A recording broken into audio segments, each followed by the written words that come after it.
Hello everyone, আমরা আগের ক্লাসে fundamental of mathematics non major এই বইটির চতুর্থ অধ্যায় অর্থাৎ ডি ময়েবারের উপপাদ্য এই চ্যাপ্টারের 26 নম্বর এক্সাম্পলটা দেখেছিলাম। 26 নম্বর এক্সাম্পলের 3 নম্বর ম্যাথটা দেখেছিলাম। তো আজকে আমরা দেখব 27 নম্বর এক্সাম্পলে যে ম্যাথটা আছে এই ম্যাথটা। তো এই ম্যাথটা কতবার পরীক্ষাতে এসেছে তা শুধু একবার আপনারা দেখেন। তো এই ম্যাথটা কি পরীক্ষায় না করে যাওয়া কি ঠিক হবে? অবশ্যই ঠিক হবে না। তো এই ম্যাথটা অবশ্যই আপনারা শিখে তারপর পরীক্ষার হলে যাবেন। আমি কিন্তু চেষ্টা করছি যে এই চ্যাপ্টার থেকে আপনারা যেন 15টি নাম্বার খুব সহজেই কমন ফেলতে পারেন। তো সেই জন্যই আমি এই ভিডিওগুলো আসলে আপনাদের প্রয়োজনের জন্যই দিচ্ছি। তো এখন চলুন এখানে দেখি যে কি আছে। ডি ময়েবর উপপাদ্যের সাহায্যে নিম্নের সমীকরণটি সমাধান করো। x⁴ plus x⁴ plus x³ plus 1 সমান 0। তো চলুন আমরা সমাধান করি। বইয়ে কিন্তু সমাধান দেওয়া আছে। দেখুন কত ছোট করে সমাধান দেওয়া, কিন্তু আপনারা কিছুই বুঝবেন না। তো চলুন আমি এটা আপনাদেরকে বোঝানোর চেষ্টা করি।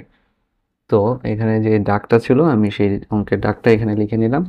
তো এখন আমরা লিখলাম যে প্রদত্ত সমীকরণ x⁴ প্লাস মানে যা ছিল তাই লিখলাম। এখান থেকে x⁴ কমন নিলে x⁴ থেকে থাকবে কি x³ প্লাস 1, এখানে হবে কি 1 x³ plus 1 is equal to 0, এখানে হবে x³ প্লাস 1 x⁴ প্লাস 1 মানে কমন নিলাম আর কি, কমন নিয়ে করলাম। তো এখানে কি হবে x³ প্লাস 1 সমান আমরা কি লিখতে পারি 0, তাহলে x³ সমান কত লিখতে পারি -1। আপনাদেরকে আমি আগের যে ম্যাথগুলো করিয়েছি এই চ্যাপ্টারে সেখানে দেখিয়েছিলাম যে 1 সমান আমরা লিখতে পারি cos 0 প্লাস i sin 0, আর -1 সমান লিখতে পারি cos pi plus i sin পাই। এটা কিন্তু একটা সূত্র, এটা কিন্তু হচ্ছে একটা সূত্র। তো এখানে কি আছে -1, তার মানে আমরা লিখবো x³ is equal to cos pi plus i sin পাই। তারপর লিখবো x³ সমান এখানে আপনারা দেখতে পাচ্ছেন যে 2k প্লাস 1। তো এই ম্যাথের ক্ষেত্রে আপনাদের একটু মনে রাখতে হবে যে এইখানে যেহেতু যে 4টা পদ আছে, তো সেই কারণে আমরা এখানে 2k প্লাস 1 নিয়ে এই ম্যাথটা করার চেষ্টা করব। এছাড়া এই ম্যাথটা মেলানো সম্ভব হবে না। তো আপনাদেরকে শুধু এটাই মনে রাখতে হবে যে x³ এর পরে আমরা কি লিখবো cos, আর পায়ের আগে লিখবো 2k প্লাস 1, এখানে লিখবো 2k প্লাস 1।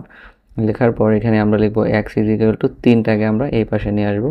আমরা আগের ম্যাথটাতেই দেখেছিলাম যে সাইড চেঞ্জ করলে এখানে যদি উপরে থাকে সেটা চলে যায় নিচে, মানে 3টা চলে যাবে হরে, আর এখানে কিন্তু 3টা ছিল লবে। তো এখন আপনারা দেখতে পাচ্ছেন যে এখানে আছে cos 2k plus 1 pi plus i sin 2k plus 1 পাই, আর এখানে 1/3 চলে গেল কি এই 3টা এই পাশে আসাতে এই পাশে হয়ে গেল 1/3, যেটা আমরা হোল ব্র্যাকেট দিয়ে সবার উপরে লিখলাম। তো এখন আমরা এখানে কি লিখতে পারি দেখেন, এখানে 3 কিন্তু আছে হরে, তার মানে এর হরের সাথে গুণ হবে। এর হরে কত আছে 1, এর হরে কত আছে 1।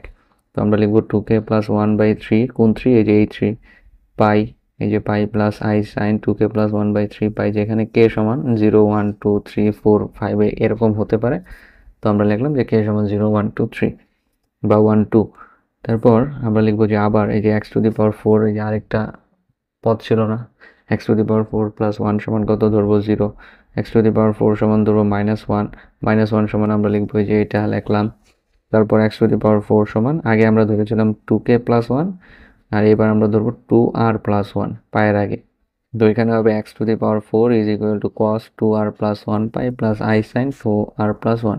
তো এই দুইটা টার্ম যদি মনে রাখতে পারেন তাহলে এই ম্যাথ থেকে আপনারা পুরো নাম্বার পাবেন, কারণ বাকি যে অংশগুলো আছে সেগুলো খুবই সোজা। খালি এই দুইটা জিনিস মনে রাখতে হচ্ছে। একটা হচ্ছে প্রথমটার ক্ষেত্রে হবে 2k প্লাস 1, যেখানে x³ থাকবে সেখানে আমরা ধরবো 2k প্লাস 1, আর যেখানে x⁴ থাকবো সেখানে আমরা ধরবো 2r প্লাস 1। তারপর এখানে x, এই 4টাকে এইদিকে নিয়ে আসলে হবে 1/4। তারপর এখানে x, এই 4টা যেহেতু হরে আছে তার মানে এখানে হরের সাথে গুণ হবে 2r plus 1/4 pi plus i sin 2r plus 1/4 পাই। এই পর্যন্ত লিখলাম। তারপর এখানে কি, যেখানে r সমান 1 2 3 মানে 0 থেকে r সমান আমরা স্বাভাবিক সংখ্যা ধরতে পারবো। তো এই ম্যাথটা এই পর্যন্ত করার পরে কিন্তু শেষ। তো এখন আমরা লিখবো যে সুতরাং নির্ণয়ের সমাধান। নির্ণয়ের সমাধান কি, এই যে একটা মান পেলাম cos 2k plus 1/3 pi plus i sin 2k plus 1/3 পাই, যেখানে k সমান কত হয়ে যায় এত। আরেকটা কি পেলাম, এবং cos সমান কি পেলাম 2r plus 1/4 pi plus i sin 2r plus 1/4 পাই, যেখানে r সমান এত। তো আপনারা দেখতে পারলেন যে ম্যাথটা কিন্তু খুবই ইজি ম্যাথ।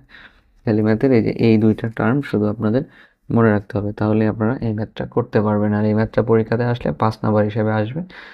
তো আমি আশা করি যে ম্যাথটা আপনারা বুঝতে পেরেছেন। তো প্রিয় শিক্ষার্থী বন্ধুরা, এই চ্যাপ্টারের আরও একটা গুরুত্বপূর্ণ ম্যাথ আছে, সেই ম্যাথটা আমি খুব শীঘ্রই দিয়ে দেবো। তো আপনারা আমার চ্যানেল থেকে সেই ভিডিওটি দেখে নিতে পারবেন এবং পরীক্ষায় যাওয়ার আগে অবশ্যই আমি যে ম্যাথগুলো এই পর্যন্ত আপনাদেরকে করিয়েছি সেই ম্যাথগুলো করে যাবেন, আপনারা নিশ্চিত রূপে কমন পাবেন। তো আজকের ভিডিওটি ছিল এই পর্যন্ত। ধৈর্য ধরে ভিডিওটি দেখার জন্য তোমাদের সবাইকে অসংখ্য ধন্যবাদ।